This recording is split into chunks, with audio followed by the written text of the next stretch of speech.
Just to let you know, we are out of muffins today. Our special is a double chocolate super syrup mocha. What can I get going for you? Hemp Millie Latte.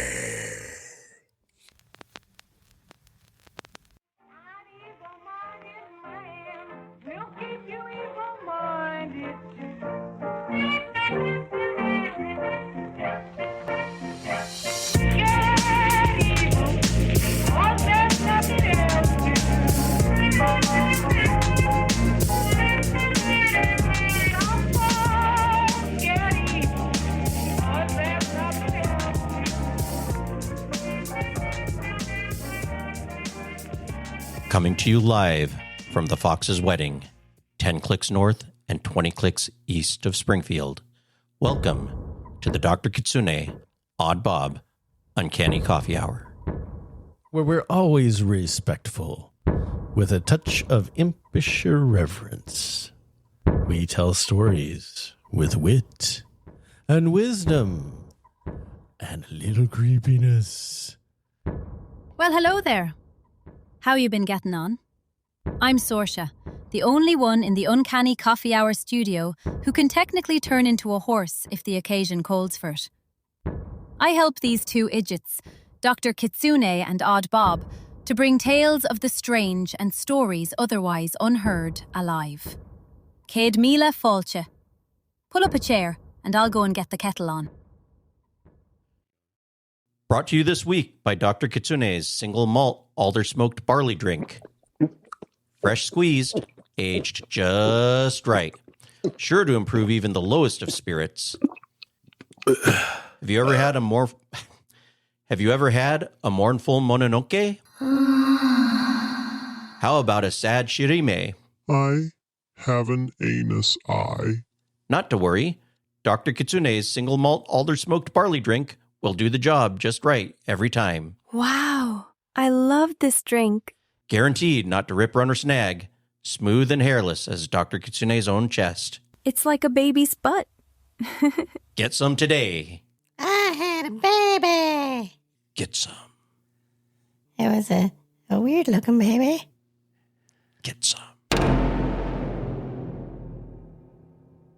Hey, it's a wonderful day. Welcome to another episode here of the Uncanny Coffee Hour. I've got my great co-hosts here, Mitch and Saoirse. You guys want to say hi? Hey there. Well, hello. Excuse the partial nudity in the studio. I don't know why. I wish you'd put your shirt on for this, Bob. Sorry. I was just feeling a little warm. Thank you. Much better. Yeah. Next time we can talk about deodorant. Baby steps. Hey, why don't we start off with, since we usually forget, Saoirse, what are you drinking today? Oh, I'm glad you asked me. I be having a verdant bullet sour, an Odd Bob original. Maybe we add it to the website. That's right. You can find the recipe for that drink on our website, and it sounds delicious. Yeah. And nutritious. Like a wagon wheel. Like a wagon wheel. Oh, only people from the 1970s and 80s would remember that. Rock me, baby, like a wagon wheel? Schoolhouse Rock. No, not Schoolhouse. Oh. Schoolhouse Rock? Yeah, School of Rock. Not School of Rock. Schoolhouse Rock. I know Schoolhouse Rock. What do you mean?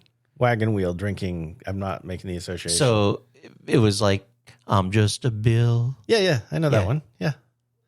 It was the educational like shorts that were in between cartoons. Yeah, but what does that have to do with whiskey? It was a wagon wheel. It was the guy would say, have yourself a nutritious snack. Take 2 Ritz crackers and the cheese guy. Take a hunk of cheese and some. They're wired to the moon for sure. Yeah, the cheese guy. Sausage and put it between hankering those for Ritz. a hunka, a sleep a stack, a slunka. Yep. I know I got the words wrong, but you get what I'm saying. No, I don't. You had to be there, Saoirse. Hankering for a hunk of cheese. That's it. That's it. Like a wagon wheel. You are crazy. Yeah, I forgot the wagon wheel part. Yeah, they put it in 2 Ritz crackers and it rolled. Yeah. Like a wagon wheel. Yeah. Oh, yeah. Anyway. So, what are you drinking? What am I drinking? You want to get us off that? Yes, please. I am having some delicious Dr. Kitsune's marvelous miracle wellness tea. Real tea would be amazing. Notice how chipper I am? Yeah, you've been downright cuddly today. That's right. It's not just the drugs. Prescription drugs, by the way. Yum. Bob, what are you drinking today? I thought you two would never ask. I am not having coffee. You're going to be surprised by that. Shocked. What is that stuff? It is It's green. mate. But you may notice it's a little bit lighter shade than mate. What'd you put in there? Little hemp milk. Jesus. Do you bathe in it? Hemp, smoke, Milk. Milk. milk. Milk. I said milk. Moo milk? Hemp milk. I said milk. Hemp milk. Hemp milk's good for you. Yes, it is, if you say so. The dude abides. I prefer my milk to come from the teat, Mine came from a teat a hemp teat, of a hemp hippie teat. teat. Whoa, dude. All right. So I was thinking today Yes. for our main topic of Yes. discussion, Yes. we would talk about Yes.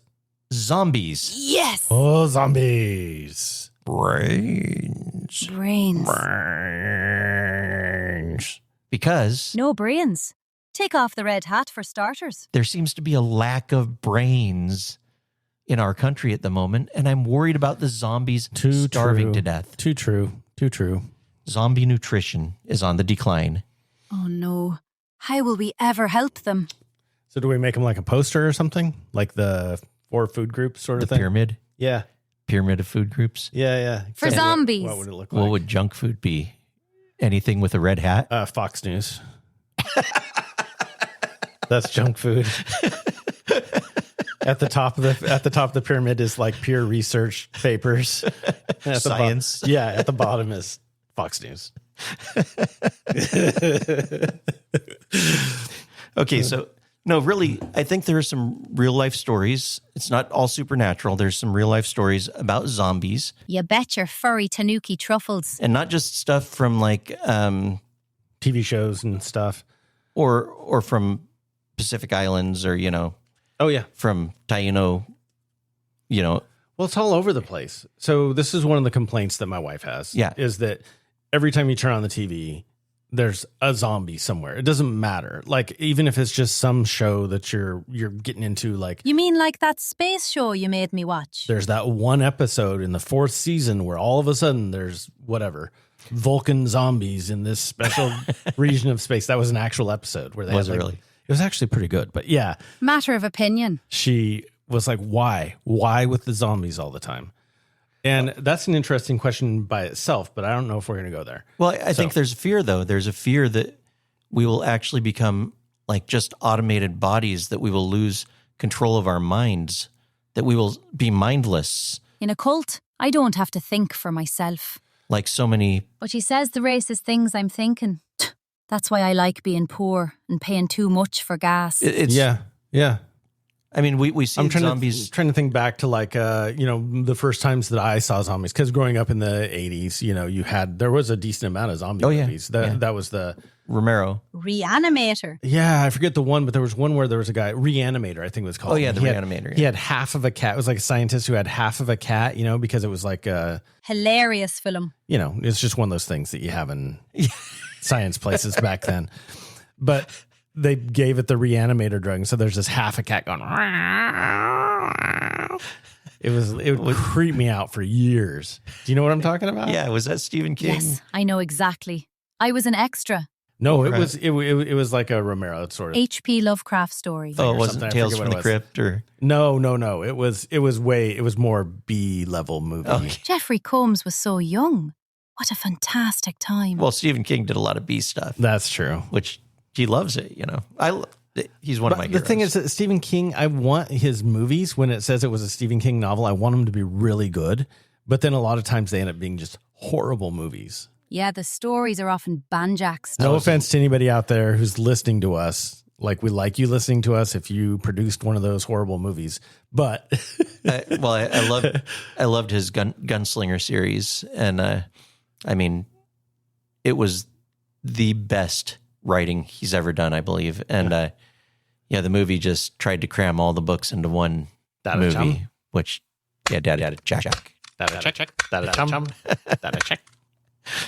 It's like the director forgot the face of his father or something. Yeah. Anyway, so zombies. Yep. I see zombies out there all the time on the streets these days. There's fast movers. I think those are the ones that are on meth. And then there's the slow movers. I think those are the ones that are kind of nodding on heroin. What are the ones that are just on their phones, like trying to take a selfie and they fall off a cliff or whatever? Oh, my God. Idiots. What would you call that? Not Those are idiots. a data zombie or a... Preoccupied zombie. Oh, no. I swear, I've seen people like almost run into me, people crossing the street, not really paying attention to whether the walk sign is on or not, Yeah. and their face is just in their phone. Well, yeah, I think the worst of it is when you got two zombies on a date and you look across the restaurant and there's two people that are just looking at their phones instead of talking to each other across the table. Look, you're describing my wife and I every night. You're an eye zombie? When we sit, sometimes when you sit down to watch TV, and it's like you start to realize like the TV's on, but we're both on our phones independently from each other. Do you text each other? Not actually watching. No, not actually watching TV. Sometimes I do. I've tried doing that to her before where I'll text her. She ignores you like any smart woman would. My wife and I actually will send each other messenger clips on Messenger while we're in the same room. Just because we want the other one to see the cute dog or the cute fox we're looking at or the cute bat, the flying fox. Yeah. What are you giving me the greasy eyeball for? I don't own a phone. You don't even own a phone. I don't need it. She's lived for so many years without any of that. Neither do you. Not all of us are, what do they call that, where you can talk with your mind? Telepathic. Telepathic? Not all of us are telepaths. Is it telepathic? Yeah. Just a smidge telepathic. Quit yelling in my head. Sorry, love. Yeah. I think that might be the specialty. Have you, you need to check out, and this is going to be a plug that they didn't ask me to do, but the telepathy tapes. It's an amazing podcast called the Telepathy Tapes, where they're looking into nonverbal autists that can have telepathy with usually their primary caregiver. Cool. What? Did you lot not already know about that? Jesus. Dumb humans. It's pretty cool. That's pretty cool. Yeah, it is really cool. Anyway, we should talk about that in another episode. This episode, we're talking about Zombies.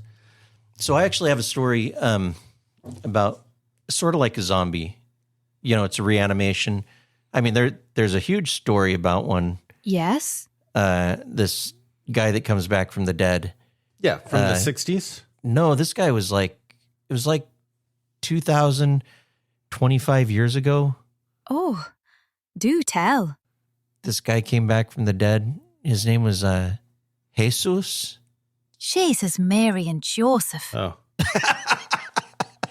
Oh. Well, that's like one of the... I'm slow. I mean, that's... I'm not laughing at that. If you think about it... That's true. That's true. Yeah, that's what my kids said when I first told them about, because I was raised Catholic. Oh, I'm and sorry. So when they... Yeah, I know. That's all right. When they started asking questions about different religions and stuff, and I described it and described, moving the rock after so many days and stuff, they're like... You mean Easter? Oh. You described Easter. He's a zombie. Yeah. And I was like... Well, and it was awesome because if it keeps you interested. Yeah, because Ben was like 8 at the time. I never forced religion on any of my kids. Yeah. I just informed them and then let them pick because to me it's all kind of the same. Some seem to be more deadly. So I have a story. And this comes from the Osage side of my family. And it's about this guy named John Stink. And kind of a funny name, I know. Yeah. That was his colonizer name, and that's what they called him. But that's unfortunate. His name was Hota Moye. Way better. What's that? Way better. Yeah, Hota Moye. And I don't know. I've heard different stories that it means like roaring thunder. I've also heard he had another name like Child of Nature. What tribe is it? Osage. Washache. Oh. And there's another story there about the name of the tribe. But so this guy, John Stink, and this was during the time when there were all the murders going on. You want to see something about the murders, watch that Scorsese film, Killers of the Flower Moon. That's just about one family. It happened to many families. Or read Linda Hogan book called Mean Spirit. I believe there's another book called Bloodland or something like that. I don't remember the author. But anyway, just look up Osage oil murders, and that'll give you an idea about this time. And I'm trying to remember who told me this story. I think I got quite a few uncles back there in Oklahoma that told me this story and pieced it together for me. This guy, John Stink, was killed. He was poisoned. He drank a lot, and he drank so much that he was pretty much pickled. And these people were killing him because he knew something about these oil murders. And so they poisoned his booze. So he drank the poison, and he, for all intents and purposes, died. His heart rate decreased to where it was undetectable. He stopped breathing, and he was buried. And back then, Osage people buried him in the traditional way, which was underneath a pile of red rocks up on a hillside facing east so he could see the sunrise. And after his burial, his hound dogs refused to leave the burial pier where he was buried. He had several dogs, and they just refused to leave it. So the people left him. He was a bachelor. He didn't have children. And they left him up there. And after a day or so, I guess John Stink woke up. I don't think the poison actually took effect. And he was able to claw his way out of this burial mound. Mm-hmm. Well, for Osage people, if you see a ghost, it's considered very rude to talk to the ghost or to pay attention to it. And that ghost might follow you home. So you don't, it's kind of a ghost story, kind of a zombie story. Right. Don't acknowledge them. Because, yeah, you don't acknowledge them. And we put out spirit plates with food on them. Yeah. And when John woke up, he thought he was dead. Well, and it proved to the people he was dead because he ate off of the spirit plate. And only a spirit would eat off the spirit plate, right? Mm-hmm. No one would do some, would disturb a reverent thing like that. Unless, there are people, but nobody within the tribe probably. Yeah. So anyway, he's walking around town. He's eating off the spirit plates. The dogs are following him around everywhere. And the Osage people are convinced that he's dead. He's either a ghost or he's walking dead. Right. And apparently there was some oil workers or some people with the oil companies that were in town, and they had children with them, and the children were running up and down the streets. This is Pawhuska, Oklahoma. And the kids saw John walking down the street, and he's wrapped up in rags, and the dogs are following him, and he smells pretty bad.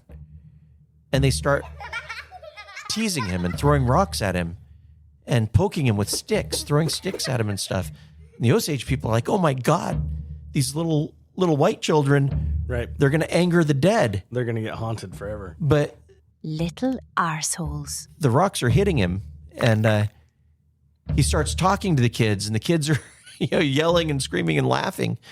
And then the people went up and they actually touched him and said, oh my God, he's alive. Yeah. And so his days of being a zombie were over. We're short. They were short, yeah. I don't know how long it went on, but I imagine in my mind it went on for several months. Yeah. That this guy was a zombie walking around town, not eating brains or anything. They just kept refilling the plate. Yeah. Well, with each meal you'd put out a spirit plate. It's a sweet gig, really, if you think about it. Like, I don't have to talk to anybody. I get free food everywhere. It's kind of cool. Yeah. I don't know where he got his beer from, though. Yeah. I mean, but anyway, he was kind of a hermit and lived out in the woods after that. And I don't remember when he died, but that's the story I was told. I'm sure there's many versions of the story. Yeah. That's the story I was told. That's the version I was told. And I like to think of John as this kind of lovable zombie ghost. Yeah, I like that story. That walked around. That was great.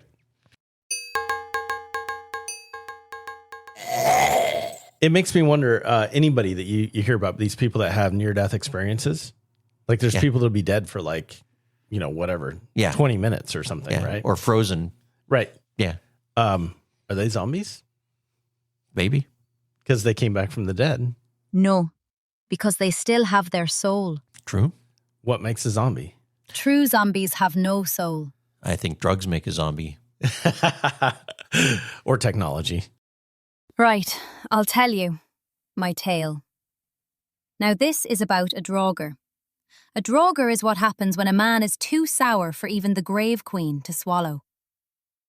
There was this fellow, Glamour, big, wall-eyed, and possessed of a temper that could turn fresh milk into curd just by looking at the pail.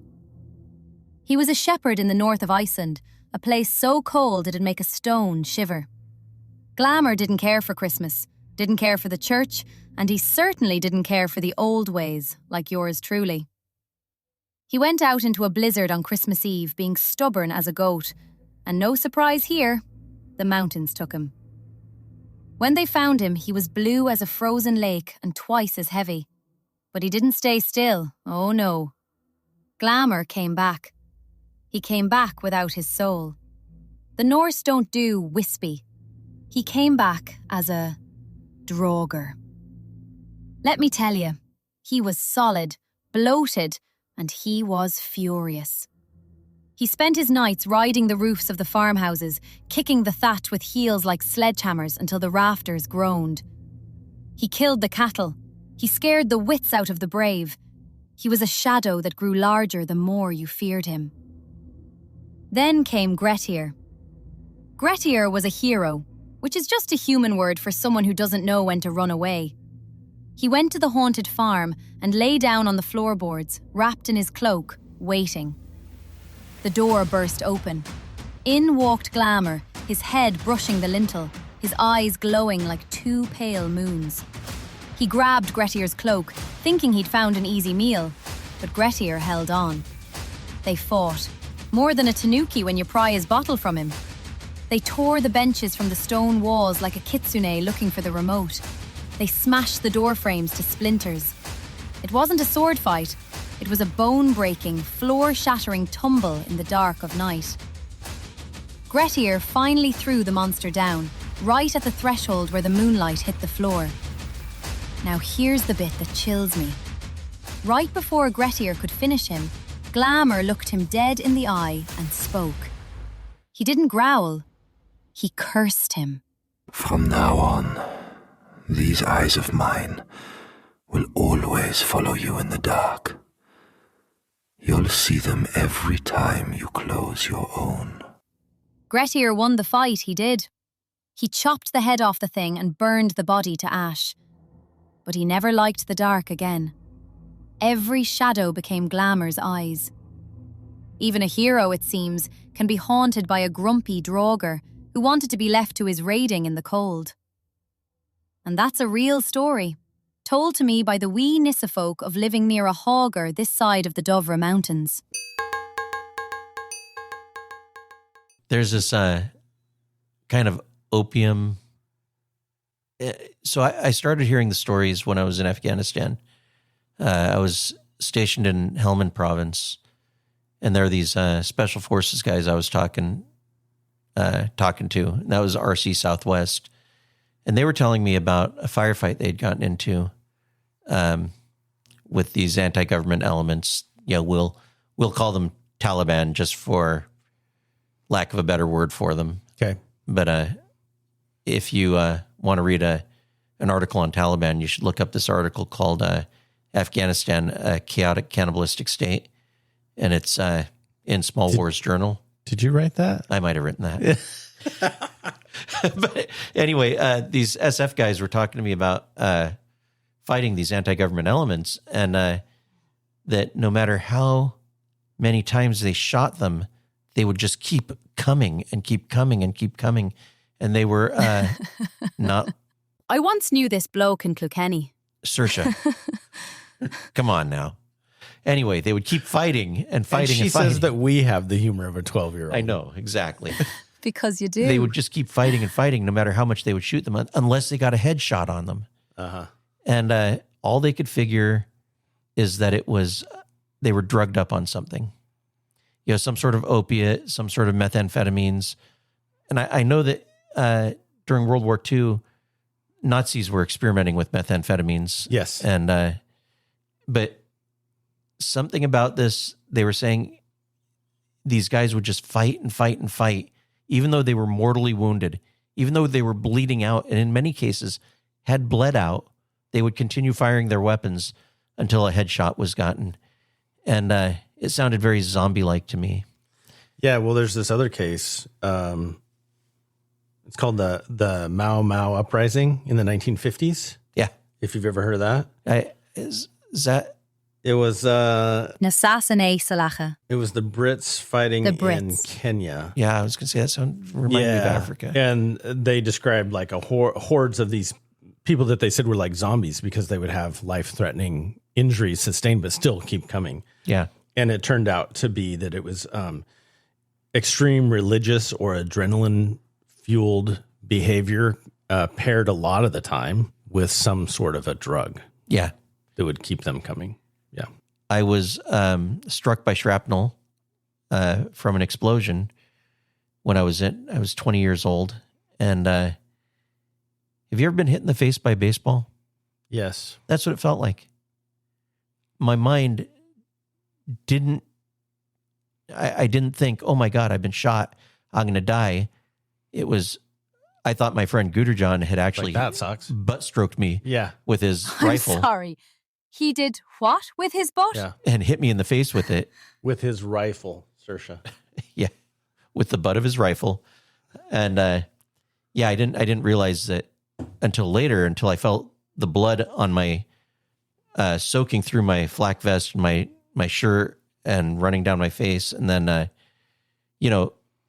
funny thing, what goes through a 19, 20-year-old kid's mind when you're wounded in the face isn't, oh my God, I'm going to die. It's, shit, I'm never going to get laid now. That's right. It's not pretty no more. Yeah, I'm not.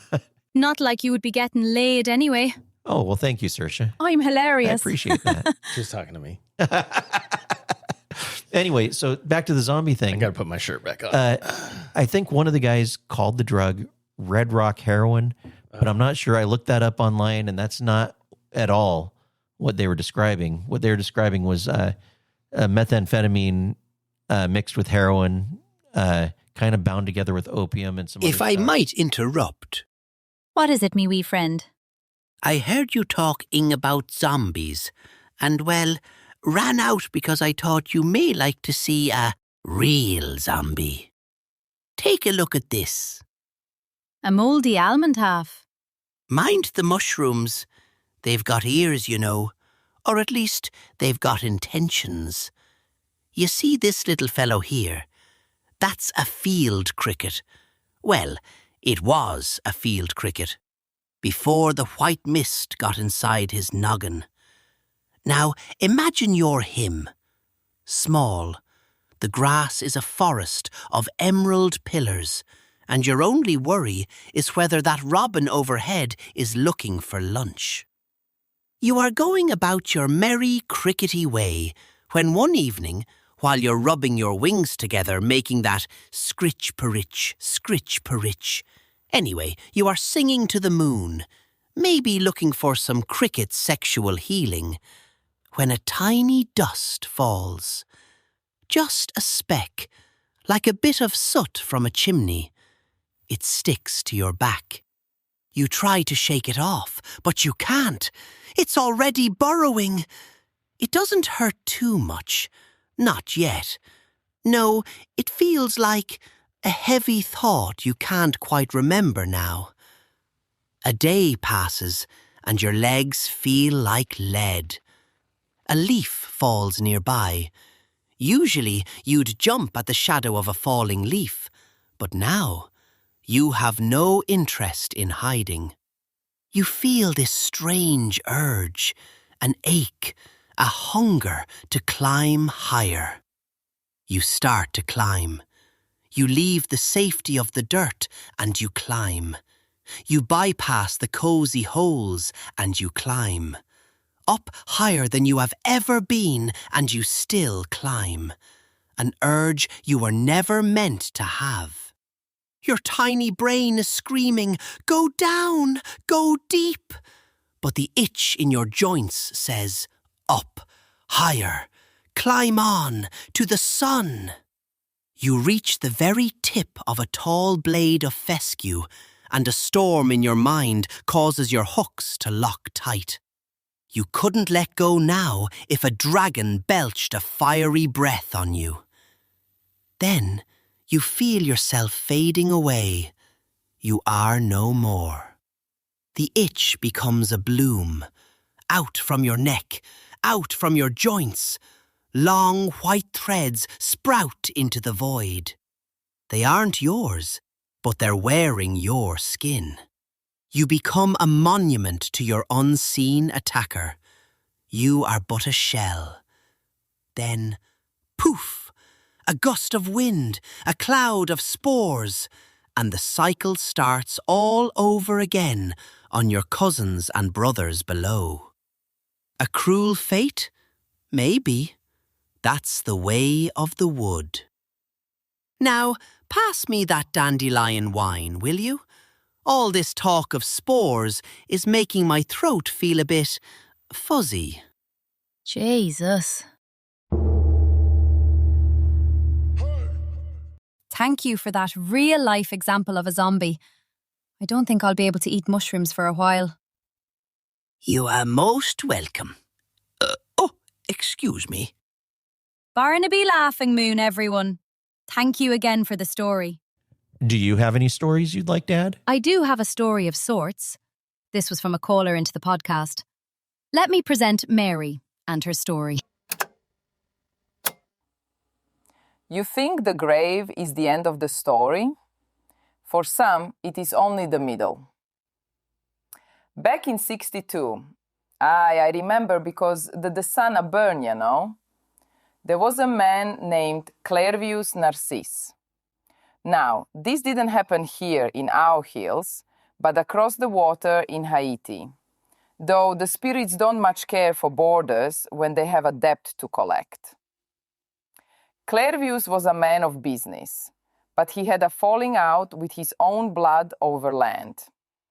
You know how land makes people's hearts turn to stone? They say his own brother went to a bokor, and if you don't know what that is then, let's just say he makes that guy with no nose in Harry Potter look downright friendly. No nose thing was so gross.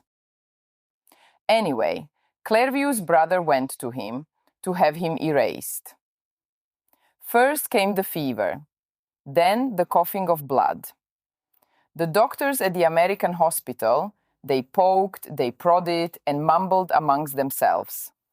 But Clairvius' breath it slipped away. 2 doctors signed the paper. Official, dead as a cursed doornail. They buried him the next day under a heavy slab of earth. But death was not finished with him. Clairvius be lying in the dark. He heard the dirt hit the wood. He felt the cold air run out. But Clairvius cannot move a finger. Clairvius cannot scream. That night, the bokor came to the grave. He called Clairvius' name, and the body of Clairvius, not the soul, mind you, just the body, it obeyed. Well now, you know they dug him up, beat him to wake the senses, and led him away in chains. For 18 years, that man worked the sugar fields like a ghost in the sun. They fed him the zombie cucumber. The zombie cucumber be a paste that keeps the mind in a fog so you forget your name, your mother, your God. It wasn't until the master died that the fog cleared. Then, in 1980, a man walked into a village marketplace and approached a woman named Angelina. He didn't look like a ghost. He looked like a man who had walked through hell and brought the dust back with him. Angelina, he said, using the childhood nickname only her brother knew. The village went silent. The dead are not to come back. But there he was, telling the tale of the coffin and the fields. There he was, his soul returned to him. So, when you walk past the cemetery at night, don't fear spirits in the air. The thing to fear is the one who was forced to leave the grave behind.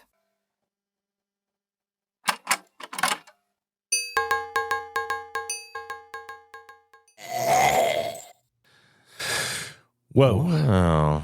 You know, I did get a cake from Sweet Life one time, and it put me in a zombie, very susceptible state. Yes. It's not the same? I don't think it's the same. Oh, okay. You know, I got to say that when I would cook at Shoji's, I was kind of like a zombie because I was automated and my mind wasn't there. Yeah. I think it's kind of like when people do things for money, a lot of times they put their mind somewhere else. And right. Or you space out when you're driving. How often do you do that? Where you're just doing the same drive you've done a million times, but then you just sort of like snap out of it and you're like, what just happened for the last road 15 hypnosis. minutes? Yeah. Is zombieism just a form of hypnosis? Is that a zombie? People call their loved ones zombies when they end up in the hospital, but maybe have some like neurological function isn't there or whatever, you know? Or there's the fungal zombie bugs. Like Barnaby's story. Okay, now we're getting into like more what I would say Scientific zombies. Real scientific zombies, right? So cordyceps is what you're talking about. Oh, cordyceps. I was drinking that stuff when I was at the academy, when I was at Fletzy. That's the better than coffee dirt substitute thing. It's like reishi and turkey tail mushrooms and cordyceps. Yeah, I I'd tried mix it- some of that. It's awful. I'd mix it with my matcha, and it was like I was on cocaine. Tell me more, flower children. Holy crap. I tried thought the I one was they gonna mix die. with cocoa. They give it to you with Yeah. cocoa, and so it's kind of like drinking like a hot chocolate or something. Yeah. And it was a substitute for coffee, but God, it tasted horrible. I thought I was going to die. Yeah. So So cordyceps, we should talk about. Barnaby, do you feel ignored? Better late than never. So that story, what makes it truly horrific is that feeling of being able to watch everything happen to you, but not being able to do anything about it, being completely helpless. yeah. I Right. think that's one of the fears of being a zombie is that you can't do anything about it. Maybe that's what it's like to have Alzheimer's or dementia. Yeah. Is that you see everything happening, but you cannot get yourself out of that state. Yeah. So this is a real thing that happens to insects. I'm curious if, as a ranger, did you ever see any insects? Zombie insects? Yeah. Cordyceps. Because No. apparently they're around here too. I wouldn't be able to tell. I have seen. They have like bright stalks coming out of their joints and stuff. Well, I've you wouldn't seen normally see. moths that are being eaten and butterflies that are being eaten by ants, and the ants are actually inside of their body, and I can see their legs and their wings twitching like they're still alive, Gross, dude. but they're not alive. They're being eaten from the inside out. That's just something eating it, right? Yes, that's being eaten from the inside out. Well, no. No, Saoirse, no. Get back to your drink. Jeez and rice. I don't know if you've seen the show The Last of Us or not. That's Elaine Miles, Oh yeah, my friend. Yeah, Elaine yeah. Miles is Yeah. in that show. Yeah, yeah, she's great. She's and always she's wearing great. the blingiest Everything that she's in. anti-beaded earrings. Yeah, yeah. It's awesome. It's such a good show, but that's all about cordyceps affecting humans.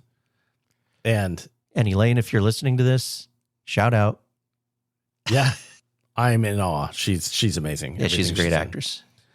But I made my son really upset because we were watching an episode of it and he doesn't like mushrooms at all.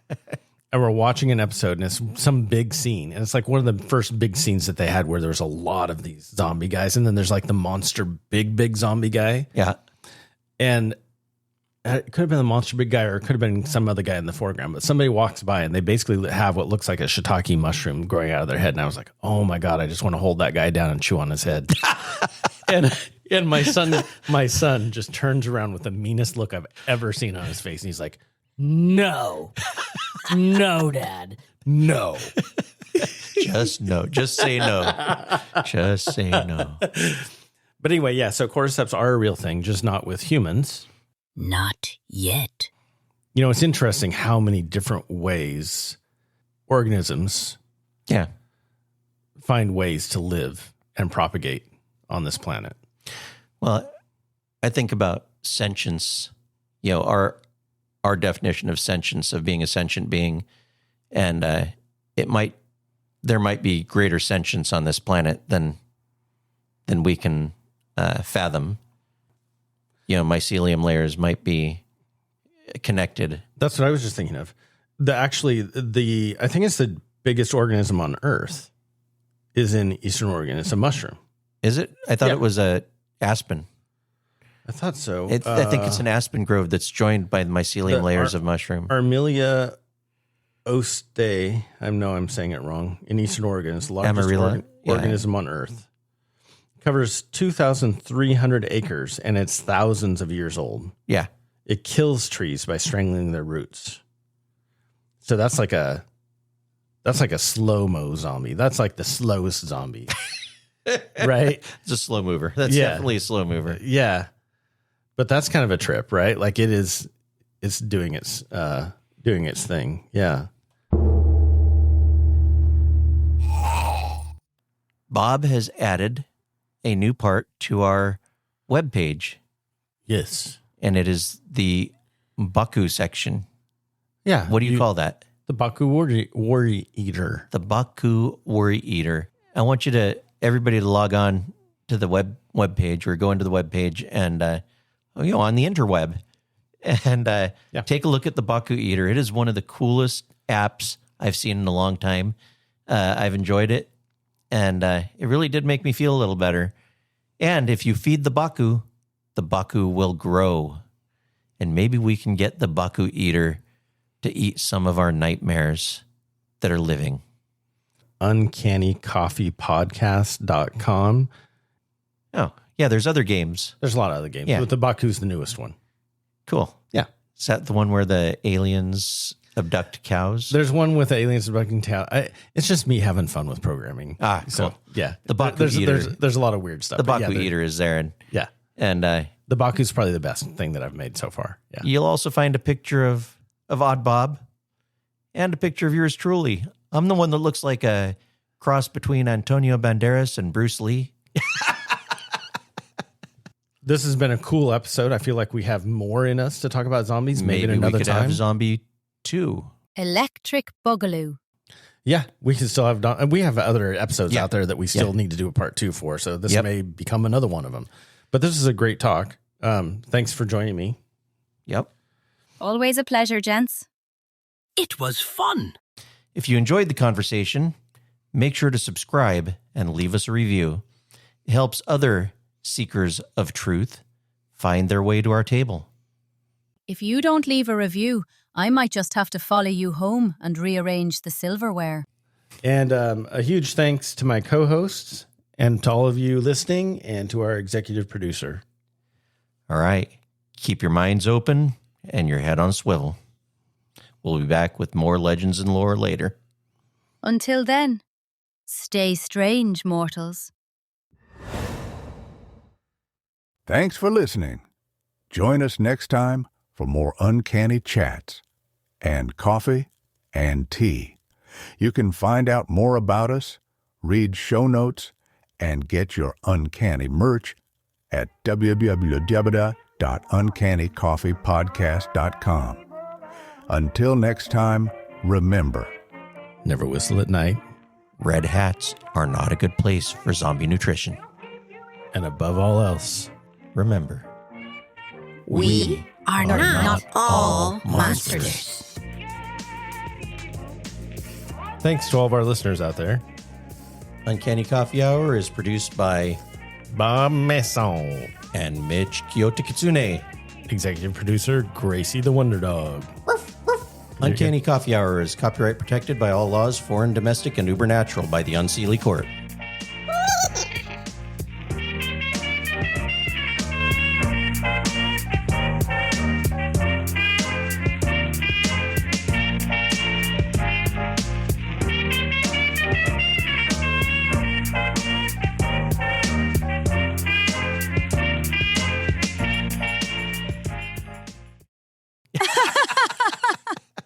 I'm like, did I put up pictures of us? No, I don't think you put up pictures of us. I mean, in Tanuki and Kitsune form, maybe. Oh, okay. All All right. right.